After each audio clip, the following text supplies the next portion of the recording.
In the world of professional chess, some players follow the books, while others prefer to unleash a nightmare. Today, we look at the most terrifying attack in history, the Halloween Gambit. The game begins innocently. White pawn moves to e4 and black pawn responds to e5. The knights develop naturally to f3, c6, and c3. Black plays knight to f6, completing the four knights game. But here, the atmosphere changes. White unleashes a shocking move. White knight captures the pawn on e5. To any beginner, this looks like a massive blunder. Black knight captures the white knight on e5.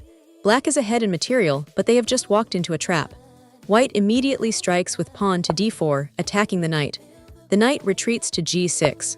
White doesn't stop, pushing pawn to e5. Look at this. The other black knight is forced to retreat all the way back to its starting square on g8. White has no pieces developed, yet they completely control the center of the board. White continues the development with bishop to c4, aiming at the heart of black's position. Black tries to fight back with pawn to d5, but white bishop captures the pawn on d5. Black plays pawn to c6 to kick the bishop, but it calmly retreats to b3. Black develops their bishop to b4, pinning the knight. White king castles into safety. Black tries to bring their pieces out with knight to e7. Now the pawn storm intensifies.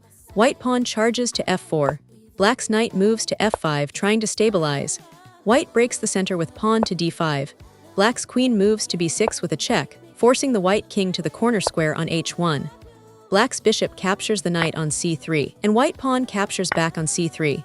Black plays pawn captures the pawn on d5, but the net is closing. White bishop slides to a3, cutting off the king.